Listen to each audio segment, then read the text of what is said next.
Here comes Dilly Dally. Thinks I got some bread for her. I fed her all the rest of my bread the other day. I don't have any more. Yep, here comes Dewberry. Drake.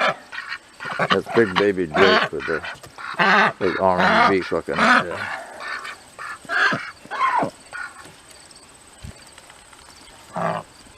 Yeah, nice pets. I gotta keep an eye on them. I don't want them going up there by the woods. That's how I lost 2 other dewberries. That's the 3rd dewberry I got right there. So,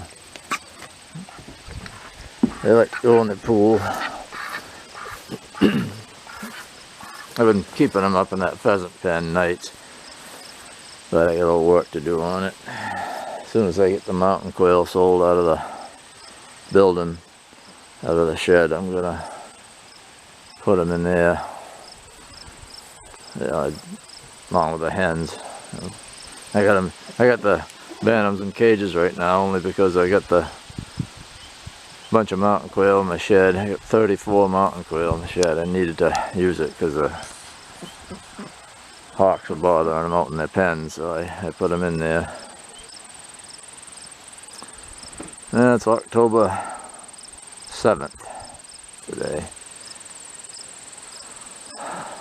Things are turning pretty around here. I like fall, but I dread what's around the corner. Another month and a half, 2 months, Jesus. 4 months of hell ahead. I like these flowers. I'm not sure of the name of them. But they're kind of pretty. I let this little patch in here grow up. I don't mow it. I used to mow it, but I kind of like the wildflowers. And this time of year, September, October, a lot of grasshoppers and crickets. And, a lot of times they land on the house and I can pick them right off, but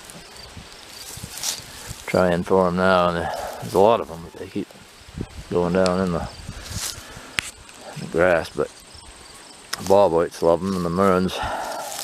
Some of the merns gulp them right down, some just play with them and eat them, eventually. Some of my older merns, I used to grab a great big grasshopper, turn it right around in the mouth and gulp it right down, old tater. But, I don't know, today's merns are getting kind of wimpy, but I'm working on that. A couple of bumblebees.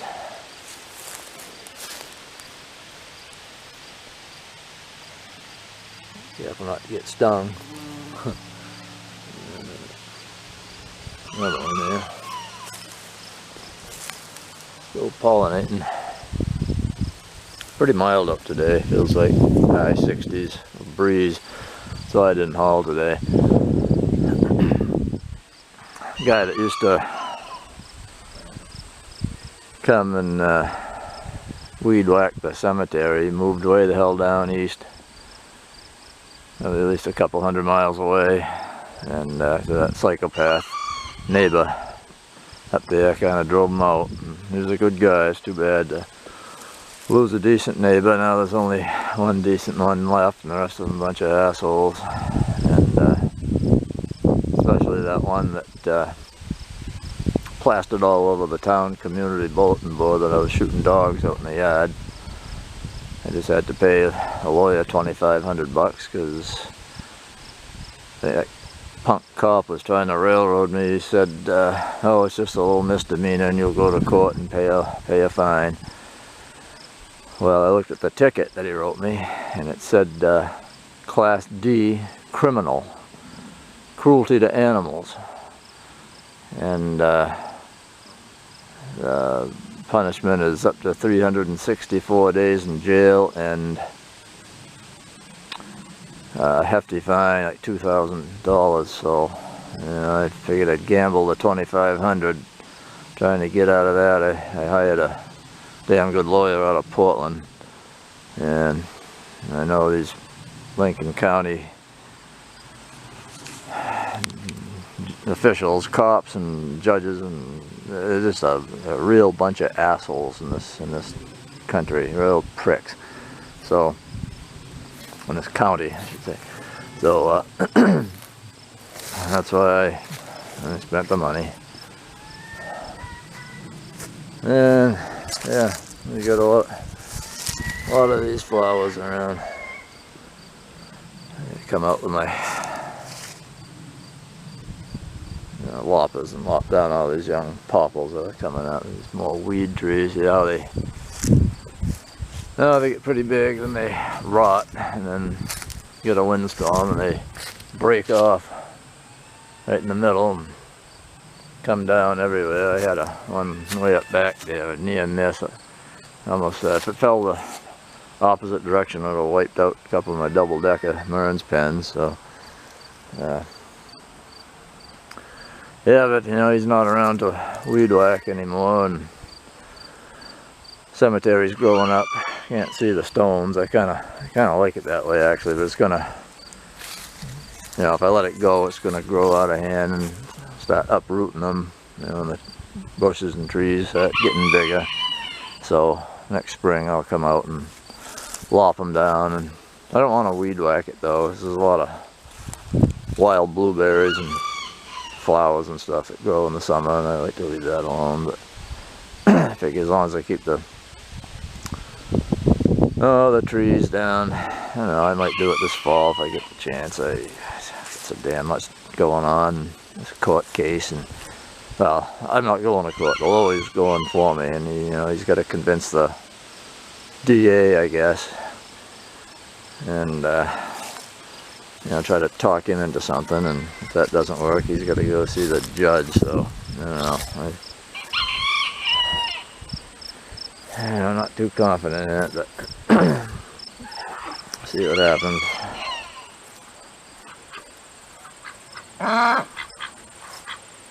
There's dewberry in the pool. There's dewberries. There's Dilly. There's Dilly drinking pool water. Ducks drink anything. And Drake preening his feathers. So handsome. Little dapper ducks.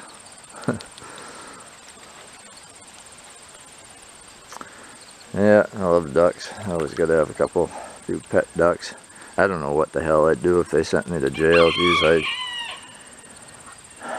you know, there's nobody around to take care of my birds, and they'd all die basically. There's nobody competent around here that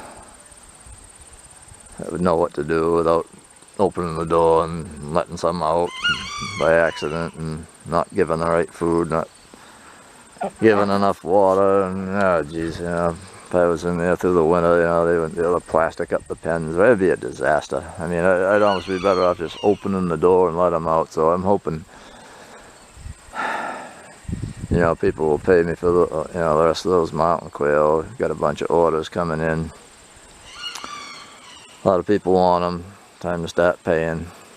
I wouldn't take their money a while ago, you know. I could have taken deposits and stuff. I don't like doing that, but and I probably should from now on, because of how last year went. Everybody after me for them for, you know, all spring, all summer, even in the winter, you know. And then it came time to ship, and it was dead quiet.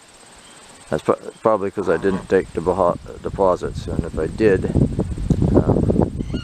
I would have got rid of them all, but I ended up selling that damn nut from Michigan to broker them. And I sold them to him for $100 a pair, and he turned around and sold them for $200, and told people, you know, that he's the breeder and he raised them, and you know, it was slime ball parasite.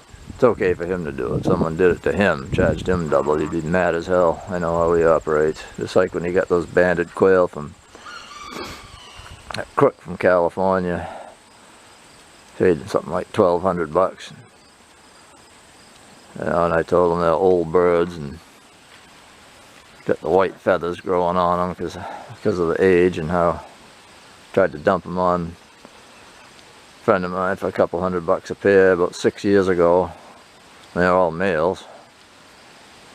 He was mad as hell, and he pestered that guy right to death. So I guess he blocked his emails, I heard, and then he It's okay for him to do it. He put them on soft bills for $1,675 a pair, and he said right in the ad, 3-year-old, extremely rare breeder pair, banded quail. And of course they never sold, and I heard one died in the meantime, so yeah, that's an amateur for you, you know. But he's got a couple thousand plus Facebook followers, believing he's really something great. It's funny, dumbasses. You know, and they see a place like this out in the country, nice neat matching rows of new well-constructed pens designed for the species that I have them for, and you know, then they look at a setup with little 2x2 cubicles in a garage. Wouldn't you think that would register to them that you know what a real quail farm is? Not a garage breeder. It's pretty Mickey Mouse, but I don't know, people go for it. They fall for a line of bullshit. And then a little cleaning station. Goddamn ugly looking eyesore. But you know, you gotta keep those bottles from getting green every week or so. They start growing algae, so I a bucket of bleach water and soak them up and kills all that shit, and scrub them out and rinse them out good and swap for the next ones. It's a constant battle. And, oh, I got a couple projects going here. A few shoes came off my float, so I gotta get a sawzall in there and cut the screws, nails off, and take them all apart and redo it and get some new ones, put them on one at a time. Yeah, put those boughs all over the tops of those pens up there. Just because I had that goddamn hawk landing on him. I didn't want him landing directly on the wire. Just because he had to kill a couple through the wire. One thing right after another. I never had much hawk trouble until this year. You know, all these years of doing it, you know, once in a while a hawk would fly over and spook him, land on a pen, but I never, you know, he was really torturing them for a while, so that's why I moved all those mountain quail into the shed. But I've got a few, the first 3 Merns to hatch right here. I guess I took a video of them before. It's 2 males and a hen. And I got my most productive pair, not very productive, but that's old Hoppy, and she's in with Skippy. He's an old rooster, you know, but you know, a few are fertile here and there. And I've got a few of the young ones here. Those are all males, but down below in one of the sheds down there, I've got 5 hens. I still got a few in the shed and one of the biggest brooders, so you know, all spoken for, and I'm gonna have to cut them in with some of the new blood that I'm getting, because you know, those are gonna be just males, and I won't have any hens to use, so you know, what am I going to do? I might take my oldest hens for them, just take these old males out, because I know these are original hens, and they're still good layers, and I'll take a chance they're going to lay decent for one more year. I mean, little Pee-wee in here laid about 50 eggs, the brown clown did too, Hoppy probably laid about 30, and if they're bred to new wild stock males, you know, imported zoo stock, and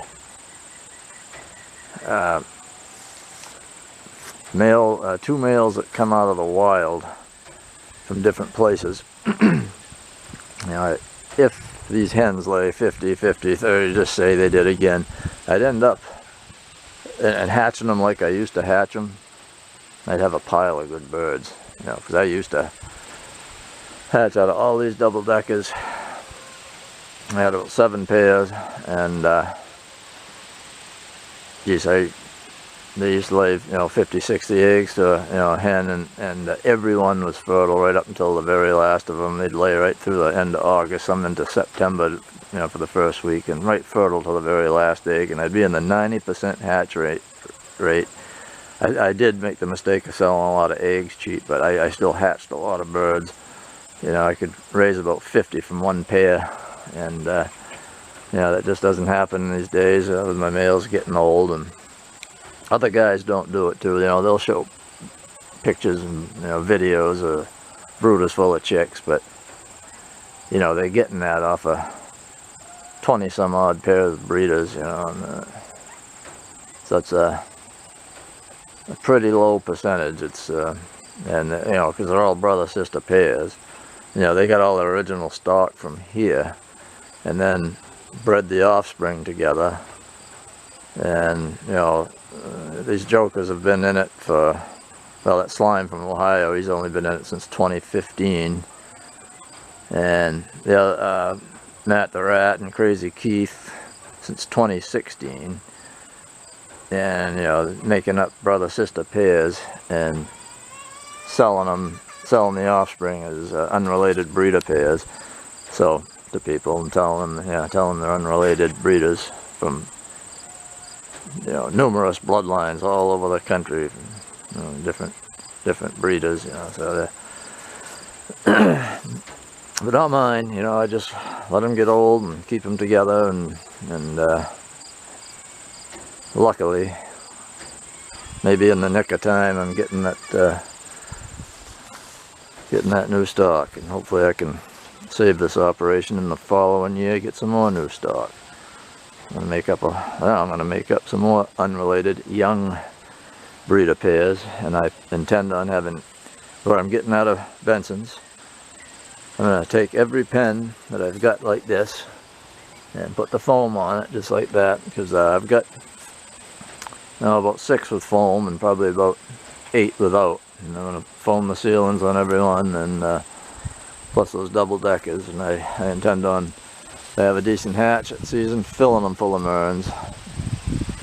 Careful banding program, where I you know, hatch everything separate and keep them banded, so I know which one comes from which blood, and then make up pairs accordingly. And every one of these pens is going to have breeder pairs in it, and I'm even going to convert these.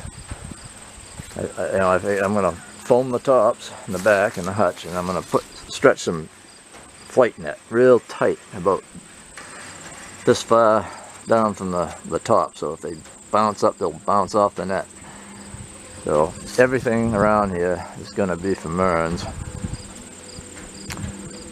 and that's what I'm specializing in next year.